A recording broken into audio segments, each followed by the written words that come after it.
Hi friends, welcome to Project Manager Interview Questions session. Throughout this session, we would try to understand what kind of questions are important for us from the perspective of role of a project manager, and as well as maybe from the perspective of understanding what a project manager should have when he's understanding all the concepts. Okay, my name is Yogesh. I am working as a trainer with Edureka. Edureka offers PMP programs on behalf of PMI. Edureka also happens to be the PMI REP for delivering these programs. So I have been doing this program for Edureka for a very long time. And I have had various certifications, including PMP certification from PMI, ACP again from PMI, and various other certification from different certification bodies on the project management. So my name is Yogesh and I'm going to be taking you through on project management questions. Okay. So to start with, the first question first, who's the project manager? A manager means a person who is able to get the job done. And when I add a project word along with this becomes a project manager. That means a person who is able to manage various items in the project, and who's the one we call that as a project manager. He's the one who carries an authority to lead the project, authority to lead resources, and becoming a project manager, he gets the authority to make use of the organization resources, and we call that as the power what he carries as the project manager. So project managers, they are responsible for driving a project which goes through various phases, starting from maybe in the beginning, which is the initiating stage, then the planning stage, executing stage, monitoring and control stage, and closing stage. So these are various phases what we have in our project. Irrespective of industry what we are in, the phases from the PMI perspective, they are common. If I'm actually representing a software industry, then my phases could be requirements gathering, analyzing the requirement, designing the requirement, coding the requirement, doing a testing and deploying. And if I try to look at on all these phases, finally, they can be aligned with all the 5 phases of PMI, which is initiating, planning, executing, monitoring and controlling, and closing. Now, project managers, they also have a responsibility onto them for the full project scope, managing the team, doing the risk estimation, and they will also ensure they would figure out on all the resources what we need that in the project. So these are, I would say, the broader responsibilities of a project manager. Okay. Now, if I understand what's the salary trend of a project manager who is also having maybe a certification from PMI, such as PMP certification. So PayScale conducted a survey and the results came in like this, which were giving us an idea of salaries of a project manager starting from maybe about 47K USD and varying till about 109K dollars. And this salary, if you look at, there are 2 categories we have prepared. First category talks about the salary from the US perspective, and the second talks about salaries in India. So if I compare the similar salaries in India, we got a result, and this talks about 428K rupees. That is how's the starting salary for project managers. And this goes on till about 2 million. So that's the idea of kind of the pay packages which a certified and experienced project manager can get in different countries. Yes, that's a very respected certification from PMI, and having that certification, it's a kind of a feeling of pride that you have a knowledge of concepts, and more than knowledge, you have a certification which proves that you have cleared an exam to justify the knowledge what you have. Okay. So when we look at the job openings based on different salary brackets, so you would realize that on the entry level, there are about 6,008 jobs. And if we go back on the next level, there are going to be jobs to the count of 20,615. So they are based on a different salary brackets. And as you notice, the starting bracket what we are referring here is basically from the $65,000 and we are going till $110,000. So that's a rough idea for us. And why are we talking about this is basically to give you a confidence that the knowledge what you earn and the certifications what you are able to clear after attending our project management professional exams, this will give you a kind of very good placements in good organizations. And these jobs of project manager will continue to be in demand. If I may ask you, why is that demand going to be continuing? The reason is every organization has a need of projects. They are also into the operations, but at the same time, within operations, they would like to achieve certain results in a given point in time. So projects are required when an organization wants to produce some unique product, service, or result, and we consider the project as a temporary endeavor. That means we have a limited time in hand. There is a start time and end date. So based on the time what we commit, we would like to produce those results. And since that's happening in a timely manner, that is where there could be a need of an organization to consistently look for projects. Let me give you a few examples. If I assume that you are working for an automobile company and your organization is actually in the business of manufacturing cars or trucks and maybe two-wheelers, so you may have some products which are already running, and at the same time, there could be a need for your organization to continuously do innovation and find out better products to survive and offer the good features going forward. Similarly, if I'm actually working for example, a hotel, and hotel has many rooms here, let me assume that the occupancy rate for the hotel as of now is not very good. So operations team is realizing that more than 50% of their room are actually not getting utilized. So the occupancy rate is just about 50%. 50% occupied and 50% not occupied. So we can take a project, we can pull in few people from the system, and we can maybe have a project manager also. And these guys can work towards finding out the root causes, working out on solutions which can help this organization improving the occupancy rate in that case. Let us assume they are at a 50% now, and we give them a target of about 3 months or a 6 months. So it could be a 3 months or a 6 months project in accordingly, and we will like to get those results by that time. Moving next, let us understand what are the top questions from the project manager's interview perspective. Question first on your screen. What is that you understand by project management? We talked about project as a discipline which helps us to deliver something in a given point in time. So when we talk about of project management, this means a project management is the discipline which helps us in implementing various processes, various methods, knowledge, skills, and experience for achieving the objectives of unique project. Let me also try to give you a few more words. And those words are maybe to further understand the project management.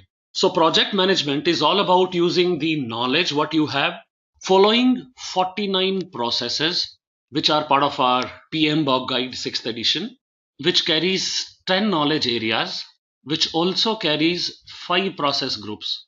So following the project management standards as laid by PMI in PMBOK guide 6th edition, which contains 49 processes, 10 knowledge areas, and 5 process group, and at the same time ensuring that we carry out a good balance between the constraints of the project.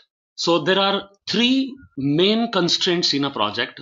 First is scope, second is time, and third is cost. And if I may draw a triangle representing these 3, we call that as the triple constraint triangle: scope, time, and cost. Now, as a project manager, or maybe I would say a characteristics of a good project management is to ensure there is a good balance maintained between scope, time, and cost. See, I would not say that the constraints cannot come in. Constraints will come in, but a good project management can understand these constraints and maintain a balance. Now, these 3 are called as my triple constraints. However, there are 3 more constraints, which is quality, which is risk, and which is resources. So these 6 are the major areas wherein there is a chance of having an imbalance. A good project management is about making sure that we understand these areas, we understand these concerns, and we address the problems coming out from this in an amicable way. That's what is a good project management all about. So to just make project management an easy way to remember, we have actually created a few words. We call that as a 6P. First word says proper planning prevents poor project performance. That means if I'm going to be planning it nicely, if I consider on various knowledge areas, various processes, I try to pick up constraints and try to note down the risks. If I go by proper plan, then this will ensure that my project has a good performance at all point in time. All put together, this is what we call that as a good project management.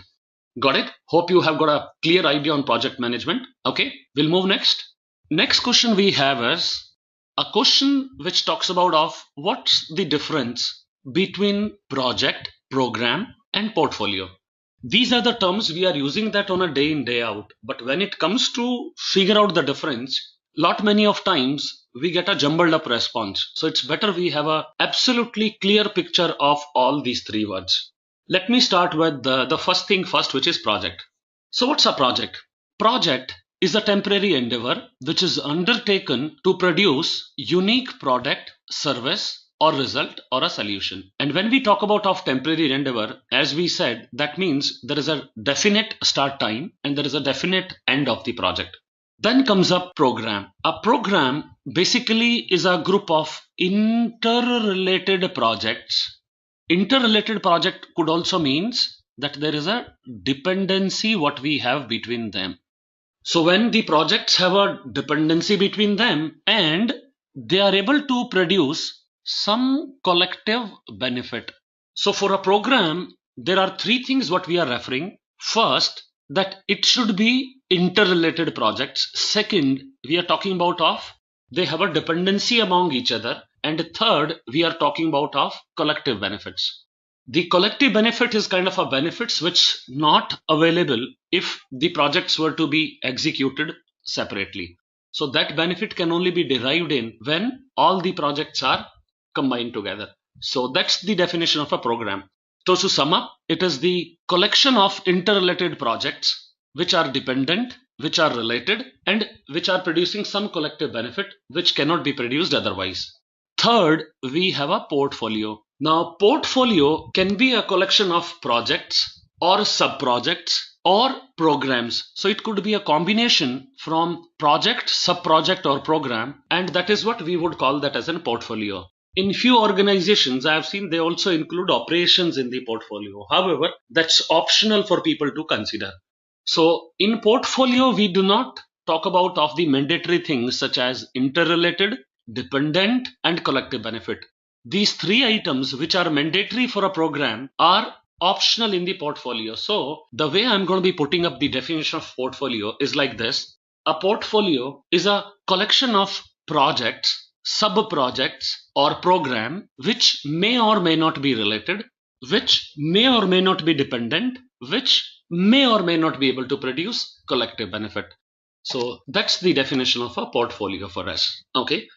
Let me talk about of one small example for project now. When we produce a prototype of a car, that's a project for us.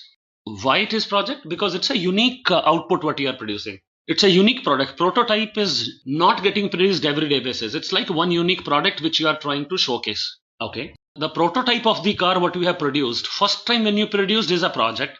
But when you are manufacturing the same car, every day in your manufacturing facility, this is called as an operations. So that's a difference between two. Let me give an example from a different industry now. Let us talk about of a hospital building construction. So construction of an hospital building is a project because it would have a definite time, definite beginning and definite end. Now once the infrastructure is ready, then running this hospital on a day-to-day basis, that's my operations. Similarly, let us talk about of a construction of a hotel building. So construction of a hotel building is a project because there is a start date, there is an end date. And when we are on a daily basis managing guests check-in, check-out, or maybe people walking in for restaurant, or maybe people walking in for using banquets, all that is actually part of operations. So hope you have a very good picture in your mind to differentiate between the project and the operations. Okay. So with the help of the question number 2, we understood on difference between project, program, portfolio, and we also included operations to get a good picture on all four. Got it? Clear? We'll move next. Question 3 on your screen now. It says, elaborate the project management life cycle approach. So what's the project life cycle? We said project life cycle basically talks about of 5 items. What are those 5 items? Initiating, planning, executing, monitoring and controlling, and closing, or we can call that as a closer. So actually there are 5 stages. So what we have done is 3 stages we have written separately, which is initiating, planning and closure, and executing and monitoring and control. We have clubbed it together. So what happens is the monitoring and control is one phase which kind of continues for the longest kind of a time. You start doing a monitoring control from the beginning, and this continues till the project is not going to be coming to an end. That's the project life cycle. And we also related this life cycle with the software industry, saying starting from requirements gathering to designing, coding, testing, deployment, these stages what we have in a software project, they are also falling under the initiating, planning, executing, monitoring and controlling and closing. Now we look at question number 4. Question number 4 says, what are the most important skills that a project manager should possess? So there are many skills what a project manager should have, starting from communication. And maybe to let you know, communication is one such item wherein the project manager spends 90% of his time, 90% of his time goes in the communication. Project manager also demonstrates leadership qualities. Now, leadership qualities every project manager should have, and he should also be good in having different leadership traits depending on different situations. That means you should be able to mold yourself to the different situations, and that's how you should be talking about on the leadership. Now, a job of a manager is also to manage the job and the team. So we call that as another important job what a project manager has. That's the team management. End of the day, who delivers the work? I would say team delivers the work. Who helps in doing the planning along with the project manager? It is the team which is helping. So if we are able to manage the team, guide the team, motivate the team, appreciate the team, that's all is we are referring to that as the team management. Then comes up negotiation power. A project manager should always be able to negotiate in the situations. And negotiation would means maybe influencing and putting your point forward with logics. There are times project manager will have to negotiate with the other functional manager. Then a project manager should also be very much organized. So it's like you have to also kind of demonstrate that not that you are doing a good plan in the project, but you are practicing all these things in a day-to-day work and demonstrating this to the team.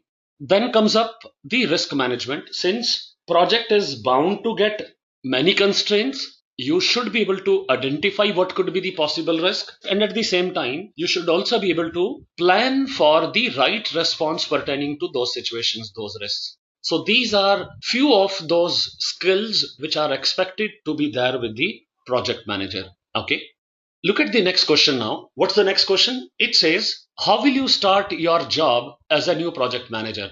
Just think for a while and let me know what are the items you guys think of you should know in the beginning. So to start with, you should be able to listen, observe and learn. So when I'm writing observe and learn, I'm also talking about of a word called as inspect and adapt. You should be able to understand your client needs and wants. When I'm saying needs and wants, I'm referring to need, requirements and expectations. If I'm able to understand those requirements, that means I can capture the requirements very clearly. And if the requirements are captured nicely, of course, I will ensure that there's a good plan which I'm preparing to deliver those need, requirement and expectation.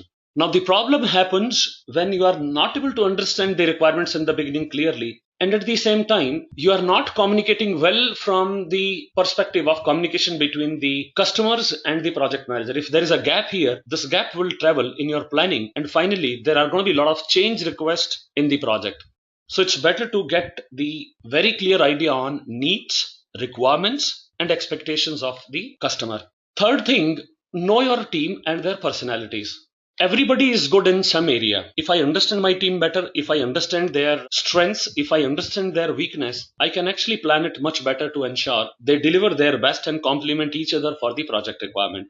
Fourth, as we said, we are open to inspect and adapt. So we should also take an opportunity to learn some new skills as and when it is required.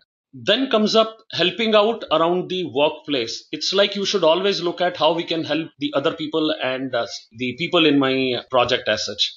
And the sixth what we have is very clearly talking about of how can you master the tools what the company possesses. So there are various tools your organization has. It could be tools such as maybe a project management software or various tools which are required for ensuring there is a good visibility of the data points and the performance areas. So all this you should have a good idea, so that maybe when there is a requirement for us to address these things or put back those things back to some other people or maybe explain it to them or use it to the right context, we should be able to do it from that perspective.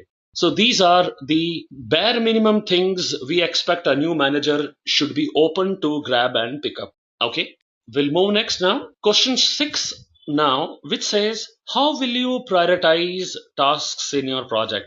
As a project manager, you have many things to be taken care of. So how will you prioritize? First thing first of all, you must understand that you can write down a list of all the tasks and the responsibilities. Second, it is always better to make a kind of a column like this, which talks about of urgent and important. So make that as a urgent and important, and try to place this task into 4 quadrants. First quadrant could be, just for the sake of understanding, the first quadrant can talk about on very urgent, very important. So one side I'll write down urgent, second side I'll write down important. So likewise, put all your tasks into one of those 4 columns. At least then you will be able to get to know which task you should be focusing is first. Needless to say, the tasks which are urgent and important, which is this quadrant, what we are discussing, this is the quadrant which would actually attain the immediate priority. That means these are going to be my first priority tasks in this quadrant. The item wherein I have least urgent and least important, this quadrant is going to be my task which are going to be my last in the priority. So that's a rough idea which can be used for a day-to-day management of various things what I have. Third thing what it comes here is talking about of assess the value of each task. This is from the perspective of finding out what task is more valuable. Sometimes it is good to deliver the valuable task in the beginning itself. Fourth, we can order the tasks by the estimated efforts.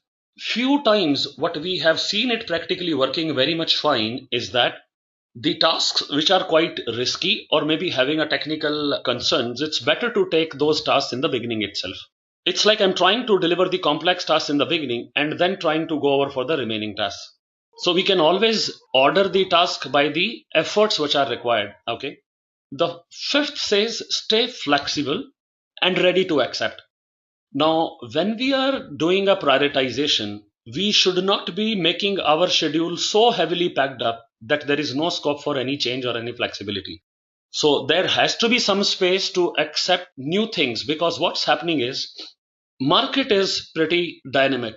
There are a lot of requirements which will come up suddenly, and if I do not have a space to accommodate some of those, then I'll be left behind. So it's better to have a little flexibility so that I can negotiate on those requirements and maybe put the very important things now, and the task which is a little less important and urgent now can be shifted to maybe a little later stage.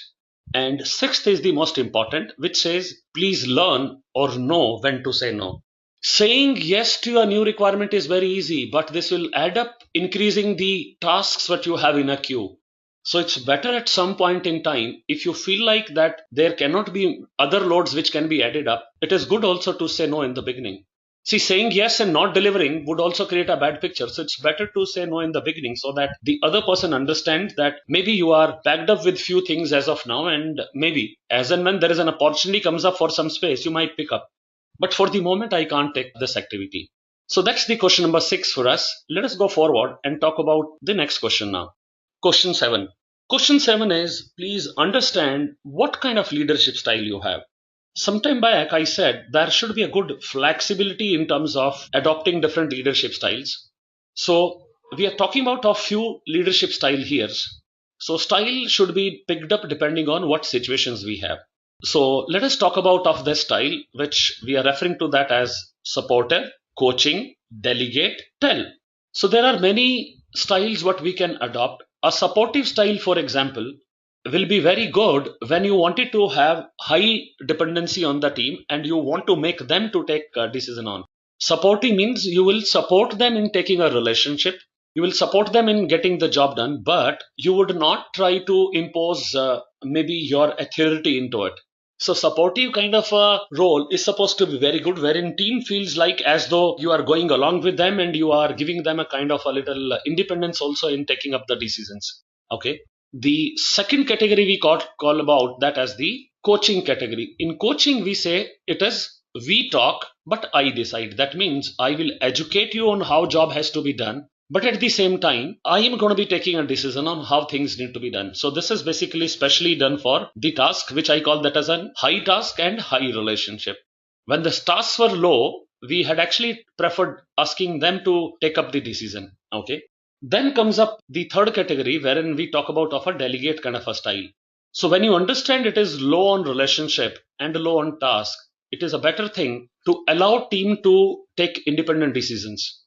100% delegate in that situation, asking them, you decide, you are the owner, you decide. And then comes a task wherein there is a low on relationship, which is high on task. Such kind of a things we would prefer to tell them on how should I do. So I'll say, hey, I tell you what needs to be done. So these are different leadership styles. We can pick up any of those styles, which is maybe good from the respective situational perspective.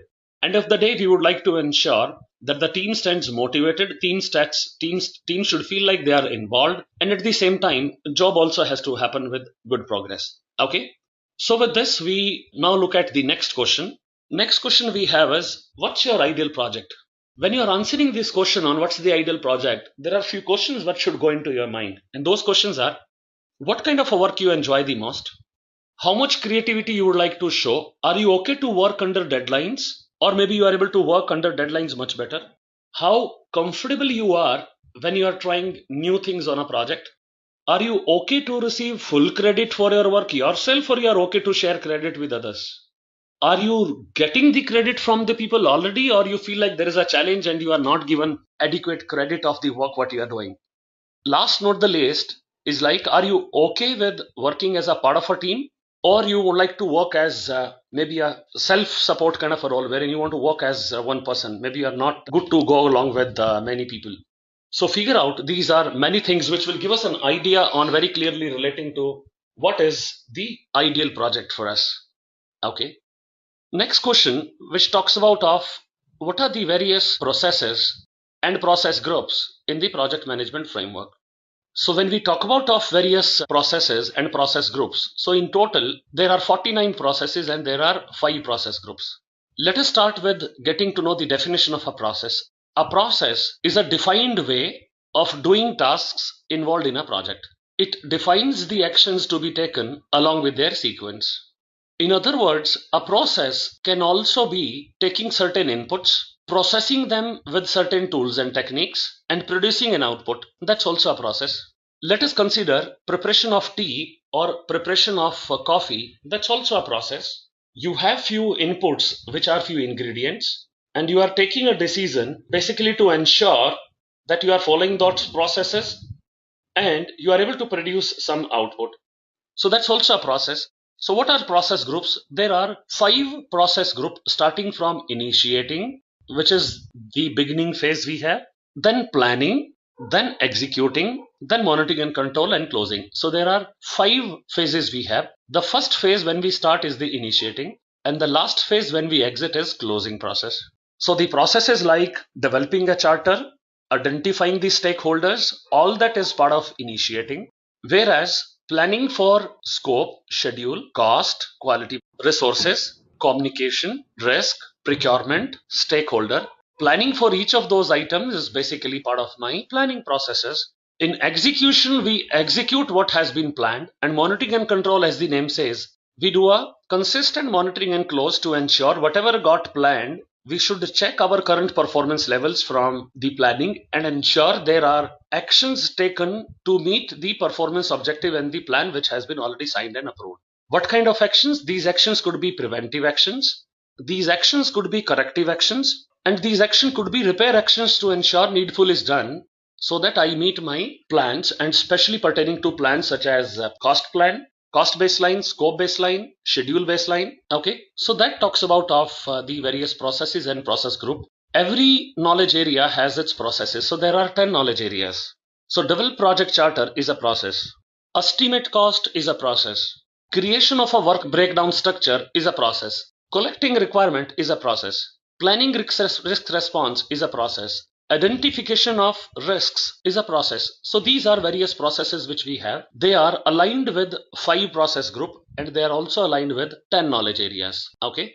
So let us understand the knowledge areas. Now, as we said, there are 10 knowledge areas starting from project integration management, project scope management, project schedule management, project cost management, project quality management, project resource management, project communication management, project risk management, project procurement management, and project stakeholder management.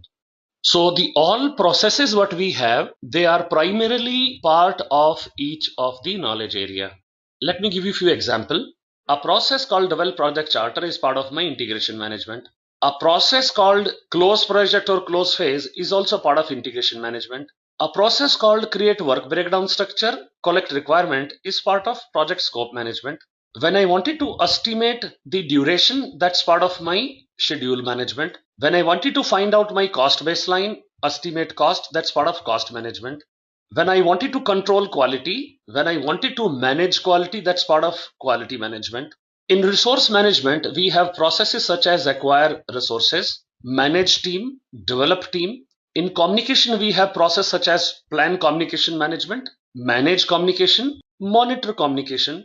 In risk, we have processes such as identify risk, plan risk management, perform qualitative risk analysis, which means prioritization of risk, perform quantitative risk analysis, this means quantification, plan risk response, which is basically planning if the risk happens, what response will I take, and then process called implement risk response, that means when will I implement the risk response when the risk happens, and then also doing controlling of risk. Similarly, you have processes such as plan procurement management, conduct procurement, which focuses on selecting a seller and signing up the agreement.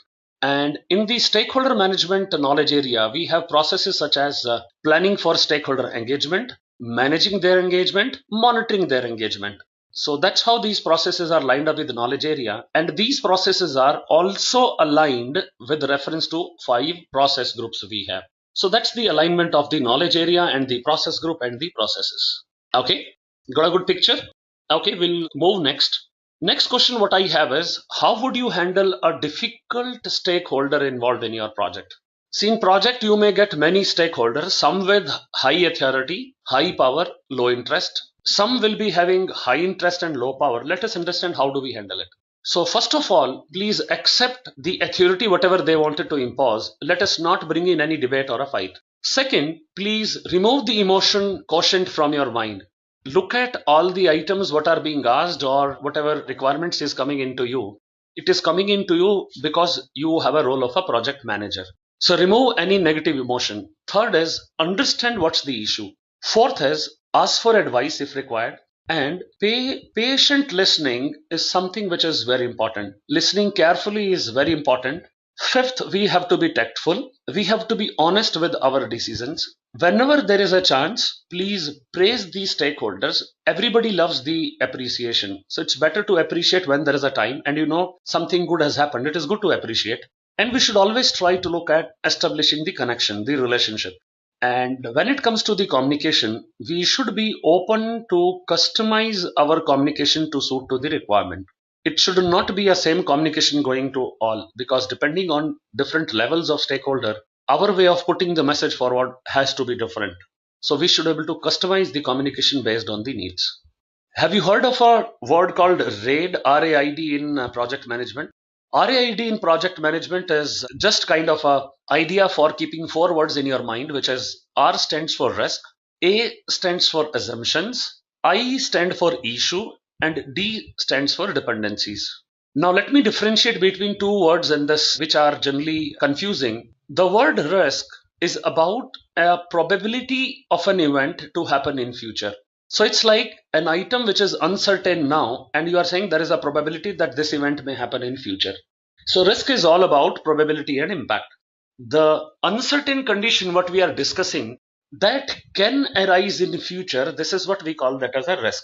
Whereas when we use a word called issue means something which has already happened in past. So you can only make corrective actions to come out from the issue and maybe resolve whatever problems the issue has created. Whereas when we talk about a risk, we refer to the uncertainty of certain event to happen in future, and we can plan for the risk response in advance itself. That means in the beginning itself. If I predict that there is a possibility that the electricity can go and maybe we might have to use a generator, so the risk is electricity can actually go off. That's a risk I carry. So that's an event which can happen in future. So the probability of electricity going may be about 10% or 15%. But issue means is the event which has happened already in the past. So that's a difference between the risk and the issues. Next question for us: when you consider that your project is off track, and what will be the steps you will ensure so that it finishes in time? See, there are few pointers for us to get to know, and these pointers are also linked with monitoring and control. Actually, if I talk about from the phases of the project life cycle, they are related with monitoring and tracking. So what we can look at here is look at few points. For example, how are we performing vis-a-vis budget? What was planned and how much it is consumed? How's the scope so far? Is the scope still the same, or there are a lot of changes in the scope which has happened? And then when I started my project, we had certain goals. We had a project objective. We had a project purpose. Hopefully my goals are same. Is there any change to the goals? And if you say there is a change to the goals, that means there is a possibility we'll have to measure our performance with respect to those goals as well. So what we can do to bring it on the track? First is find out what's the root cause. If you're able to figure out the root cause, job becomes easy. Sometimes we use a technique which is called as 5 why. That's a technique which is very common when we wanted to do a root cause. The 5 why technique talks about asking why 5 times, and generally by the time you go to the third or a fourth stage, you can actually figure out the root cause. Second, put in more time, more efforts to catch up to that point. Follow up with your original goal or vision. If at all the resource allocation what you did in the beginning, if that's inappropriate, please readjust the resource management. And the best out of all, please always maintain an open communication with customer, which is client or stakeholders. When you are taking the regular feedback from your customers, you are meeting them often, then there is a chance that you can automatically get to know of certain concerns, and that would be a trigger for you to get to know what these concerns are, and at the same time work out on the possible solutions. So when I'm going to be meeting my stakeholders often, when I'm going to be meeting my customers often, a lot of items can be best addressed. We will be engaged with them very nicely. We can demonstrate on few items which are already done, and getting a feedback early always helps for ensuring that project is on track. When we are working using the Agile in our project management life cycle, Agile somewhere gives the very clear-cut guideline that we should start producing early in the iterations itself, and maybe the items which are of high value, I should start producing those items early in the project. So that basically ensures that the risks are addressed pretty much in the beginning itself very nicely. Okay, hope you got a clear picture of this question now. Okay, we'll go next. Question 14. Which project management methodology do you prefer working in your projects? So before you get to the respective methodology, there are many points for us to look at. What are those points? Number one, first of all, look for organizational strategic goals and core values. Why am I into this project? Please figure out the answer and try to relate with organization vision, mission, and find out what are the business benefit my organization is getting when I'm delivering this project. When you are able to find out the business drivers, it is very easy for you to correlate and understand which methodology will suit better. That means I would like to figure out on those business values and then plan out in a way that I am able to deliver those business values much faster, much early. Third is we should look at on constraints. What kind of a constraints I have? For example, is scope bound to change very often, or will the scope remain same throughout? That also could be a key decision factor for me. Then comes up stakeholder. Are they frequently available to me if I wanted to involve them more often in the project? Are they open? Are they flexible to look for changes, or they are very rigid for the initial plans? Is your organization risk averse, or they are open to take few risks? How complex are your requirements? How big is your project size? How much is the cost I have? So all these are going to be my driving factors to help me decide what project management methodology I should choose. Moving to the next question, which is question 15, it says, what are the tools mostly used for improving the process activities. That means, how do I figure out area of improvements?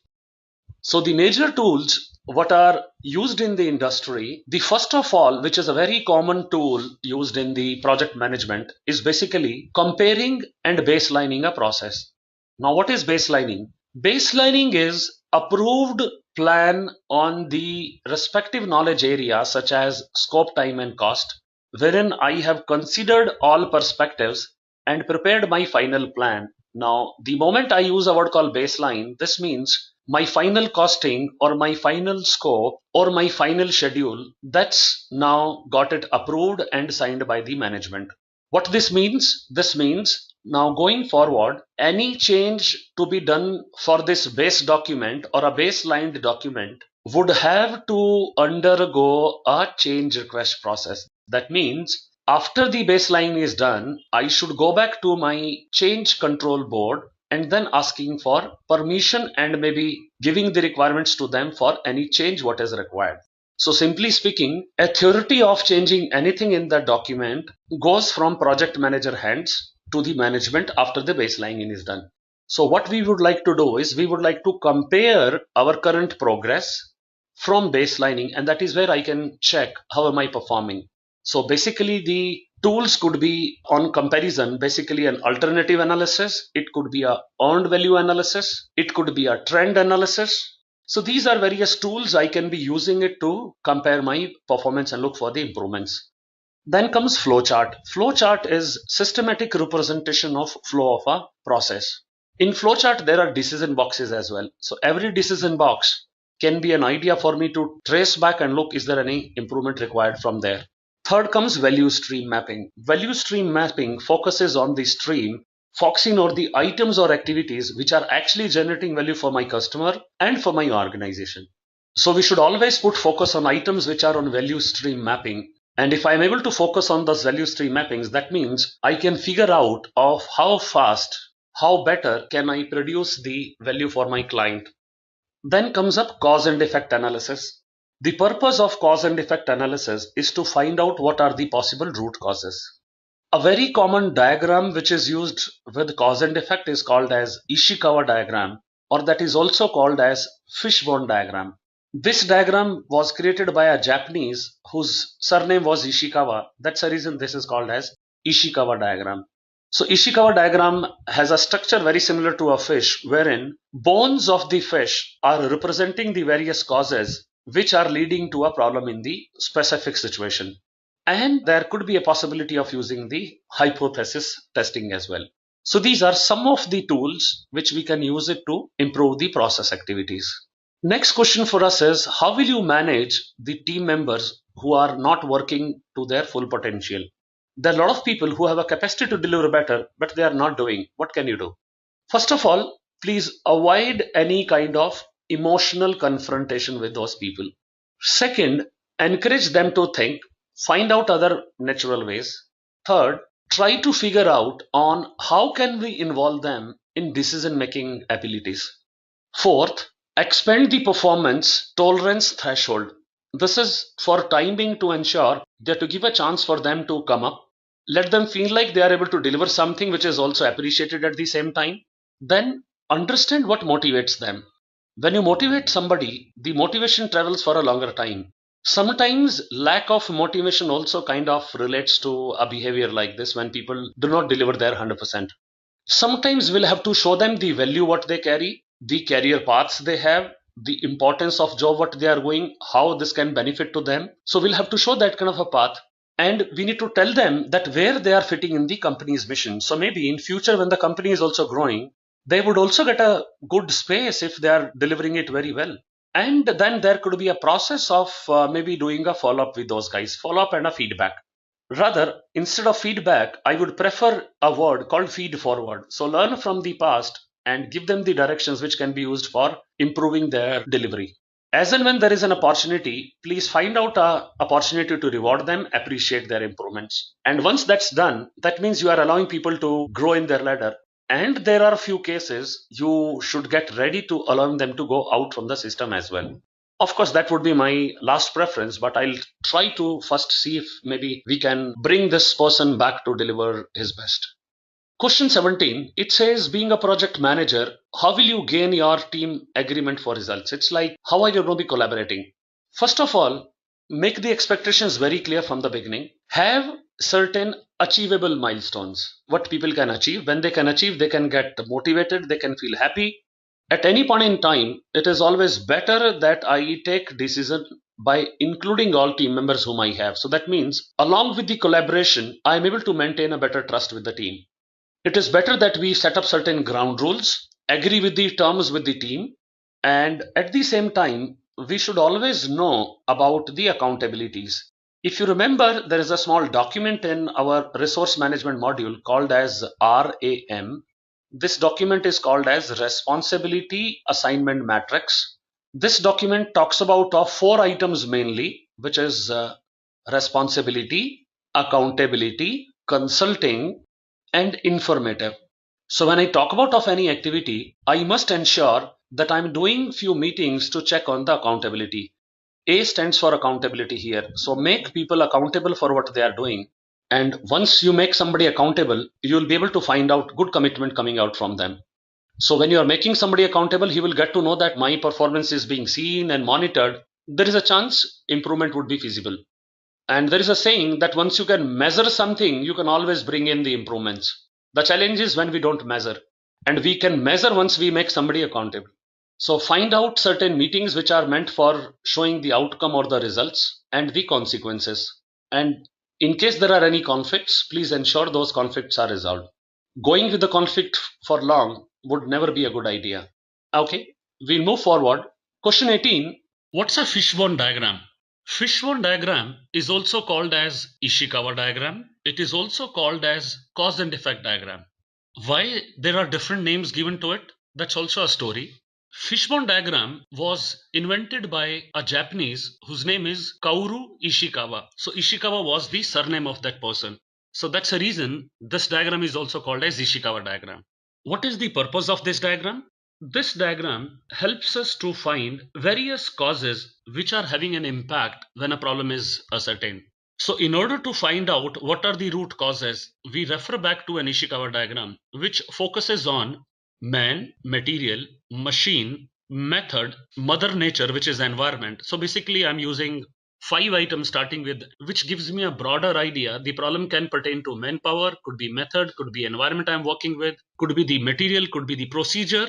And when we talk about the scenario, we are also referring to this diagram as the cause and effect diagram. So one side of this diagram carries the causes and the other side of this diagram having an effect. That's the reason the name is given cause and effect diagram. Now, why there is a name called fishbone? That is also a reason behind it, because the structure of this diagram is very much resembling with a fish. On one side you have fish bones. Each of those bones will carry a cause which is resulting in some kind of an effect there. So 3 names: fishbone diagram, Ishikawa diagram, cause and effect diagram. Okay, sometimes when we are using this diagram, we are also trying to use one more line item, and this line item talks about basically getting into the details of 5 whys. That means ask why 5 times, then also you should be able to reach to the level of that root cause. So when we are actually placing the various causes in the fishbone diagram, that is where we are making sure that all these details are captured very well, and maybe by the time you start asking 3rd or a 4th time the why, there is a chance you would have come pretty close to the root cause. So each of those bone will put that root cause. So it's like going into 4 or 5 layers to find out what the root cause is. And similarly, the good usage of Ishikawa diagram is not just identifying the causes, rather to also plan for the actions which can make you to bring up effectiveness to solve that problem, what it is. So that's a good summary on Ishikawa diagram, which is fishbone diagram and cause and effect diagram. Hope you guys have liked it. Question 19th, it says, explain the entire team forming process you follow for your team.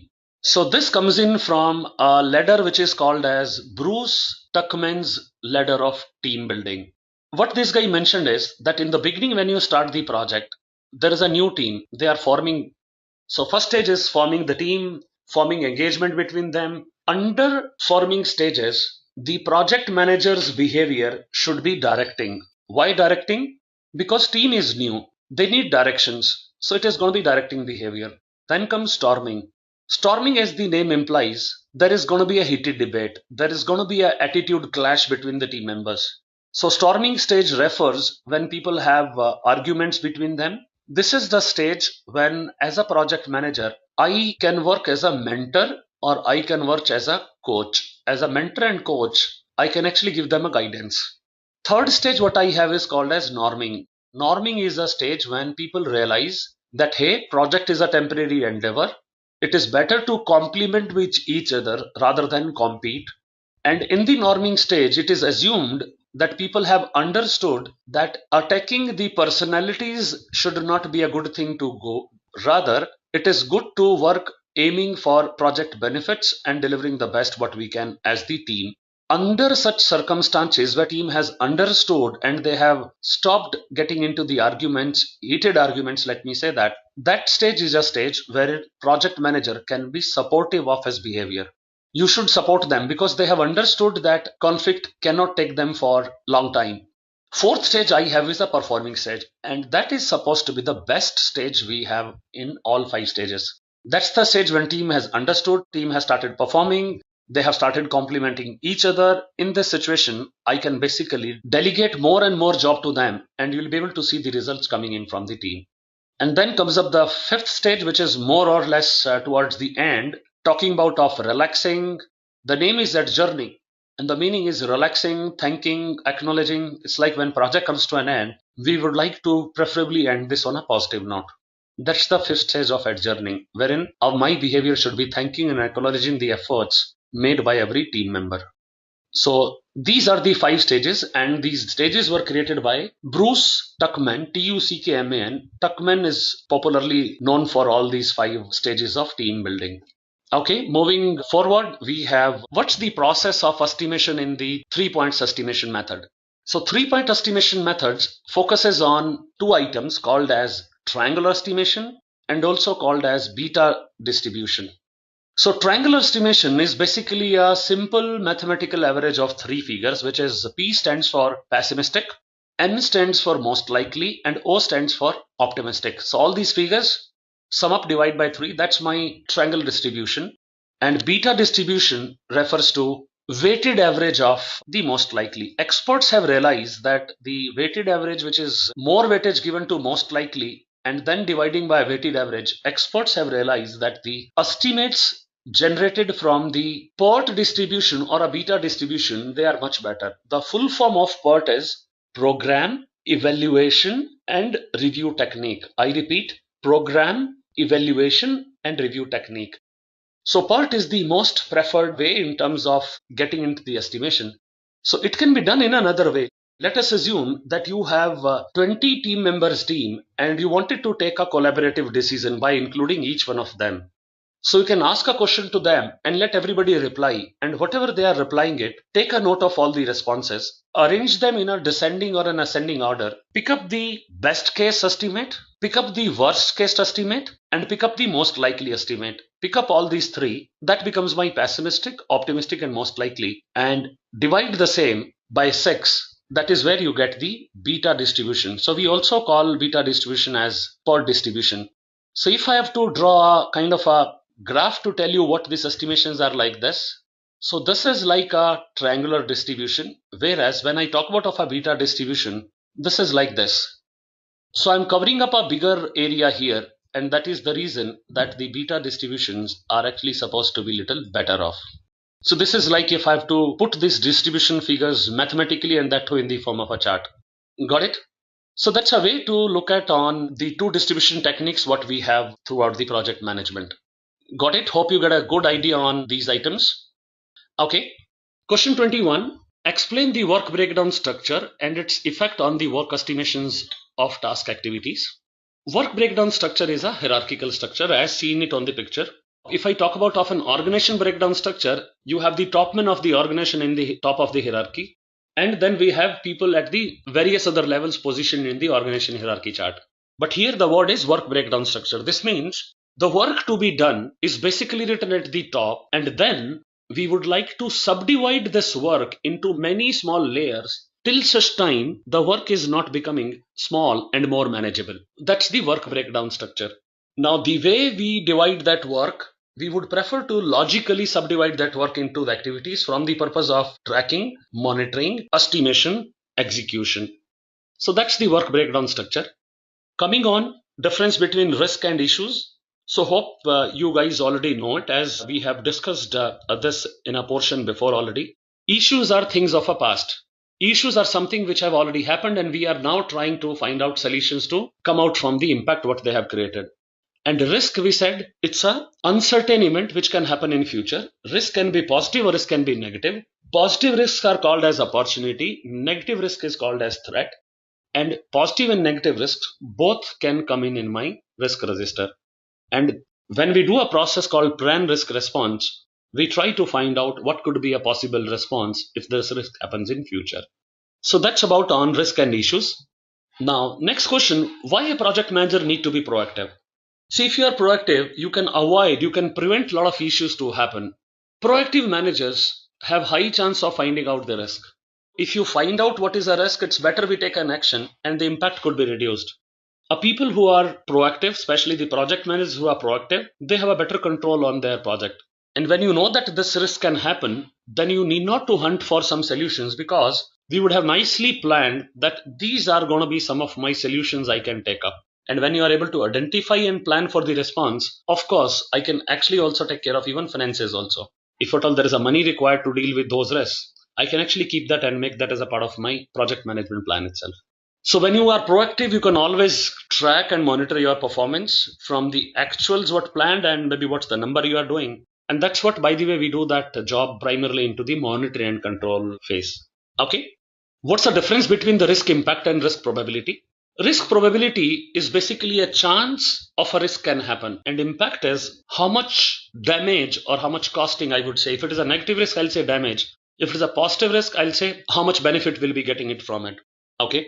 What's the probability of rain today? Let us say that there is a 20% of a probability. Okay. And what if the rain comes in? Maybe we'll have to plan for different mode of transportation. Let us assume that if the rain comes during the evening time and you are traveling in a two-wheeler to your office, so there is going to be an impact. Impact is in terms of time. Either you have to wait for the rain to come down, leave your vehicle in the office. So these are possible impacts onto you. Got it? Risk is all about on probability and impact. Moving next, which communication style will you prefer when you are working in the project? Will you prefer written style? Will you prefer verbal? Will you prefer face-to-face? What are the choices you have? See, there is no one way which is the best way for a communication. This would be rather dictated by the situation. If I have to talk about of the best style, I would say the best style is going to be a face-to-face. You know why? In face-to-face, research which has been done by experts says 55% of the message gets communicated through a body language, 38% gets communicated through voice, pitch and tone, and 7% is through the text. So face-to-face is supposed to be the best, but there are challenges in terms of the manpower which is relocated into many places.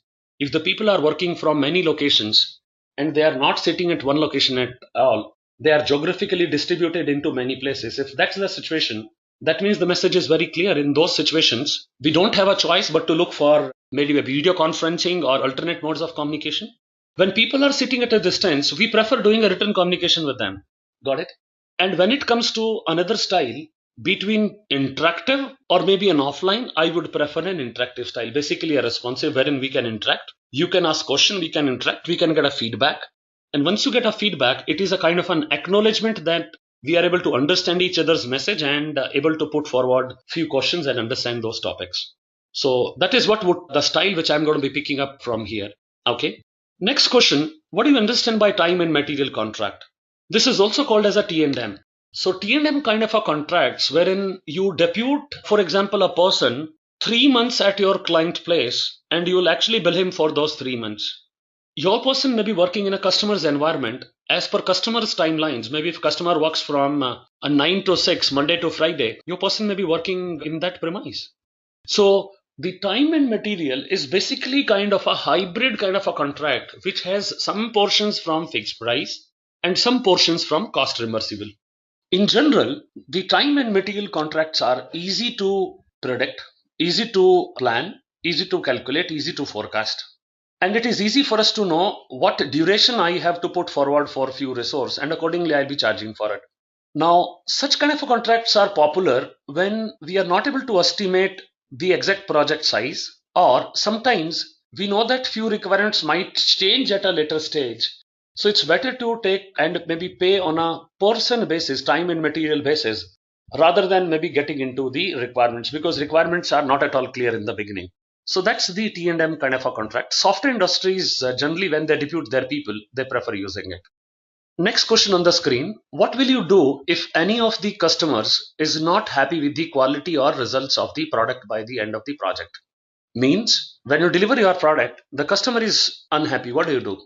First of all, we should find out and show the customer that how we have tried giving that value. And for you have to mention that, saying, as a customer, I give you a lot of respect and a value. So I would be willing to understand what is that which is making you unhappy. Basically, I'm saying root cause. Is that a particular requirement which could not be fulfilled correctly, or there are certain other aspects of it? Is there any modification he is looking into some output? Is it that he was expecting certain change of scope and you declined, saying no, we cannot alter the scope? So what's the exact reason that customer is talking about of different expectations which is not meeting up here? So this is something what we should try to understand, and if we are able to try to convince, good enough, but if we are not able to try to convince, or maybe we tried and somewhere it is not gelling in, then we need to figure out and explain it with reference to the scope what has been agreed, because the agreed scope is in black and white document what we have, and there are times when few items are not agreed in the scope, and it could be some expectation some stakeholders have. It is good to take a note of all these things while the project management plan is prepared, because after that most of the times this becomes the change request. But the situation in this question very clearly confirms that towards the end of the project, when you are doing a delivery, somebody is unhappy. So that is where we must understand, and I'm sure there had been many other events for us to look into it. For example, stakeholder engagement, communication management. In the process, what we have called as a validate scope, we also approach customers wherein we give him the verified deliverables, and we are expecting customers to look at how those verified deliverables can be accepted by him. And if at all there are few concerns on the acceptance of those deliverables, we are open to take a change request and act on it. So when accepted deliverables are done and then customer has some kind of concern, that means we must try to understand and put it forward to them. Okay. Next question is, what do you mean by Pareto analysis? Now, Pareto analysis talks about of prioritization, talks about of 80-20. What it says is, it says that the 80% of the results are coming in from 20% of the actions. Sometimes it is also called as 80% of the problems are happening because of 20% of the causes. So if I can focus on those 20%, I can prioritize the things accordingly. So that is what which Pareto principle explains. So Pareto principle is used in decision making. It's a technique wherein we can find out that which 20% actions or causes are actually the problem makers. Okay, that's the reason we say this is used for prioritization. Question 29 talks about of the triple constraints in a project. What are the triple constraints? We discussed these constraints, which has scope, time, and cost. These are my triple constraints, and if at all I have to go beyond these three, I'll add up quality. If at all I have to go beyond 4, I will add up risk and resources. Most of the problems in the project generally hover around between scope, time, and cost. And when you run out of time, you may have a compromise happening on a quality. So triple means 3. Scope, time, cost are my 3 constraints, followed by quality, followed by risk, followed by resources. Question number 30. What are the various types of risk you might encounter in a project, and how will you handle them? Risk could be pertaining to cost if you exceed the given cost. Risk could be pertaining to schedule when you exceed the planned time. It could be a risk from the performance perspective. It could be a risk from optimizing the resource, managing the resource, lack of resources, inadequate resources. It could be a risk from a technology perspective. risk could be from the market dynamics. It could be because of certain rules and regulations. So it could be a legal risk. It could be a strategy risk if my strategy is not fitting in very well. It could be from the perspective of how the project is being governed. It could be a governance risk. Sometimes it's an operational risk. Sometimes it is an external risk wherein the few external parameters are not adhered to and they become the challenge. For example, if you want to start the construction, you have to take an approval from the respective local authorities. And if this authority is taking a longer time, that's an external risk you have, which is exceeding basically the time what you guys thought would be used for this. Okay. So with this, we are coming towards the end of our discussion on project manager interview questions. Okay. So with this, I would like to extend a warm thank to each one of you who are part of this session for us. And in case you wanted to have more details, feel free to visit our website, which is www.edureka.co. Edureka happens to be the global REP on behalf of PMI, delivering various programs in project management. And PMP certification is the one which is the most preferred when it comes to the programs from PMI on the project management. Edureka also has many scheduled workshops focusing on the project management professional certification preparation. Feel free to visit our website or get in touch with our team and we should be happy to assist you. Thank you so very much and hope this session may be going to be creating a good value for each one of you and this was useful. Thank you so much.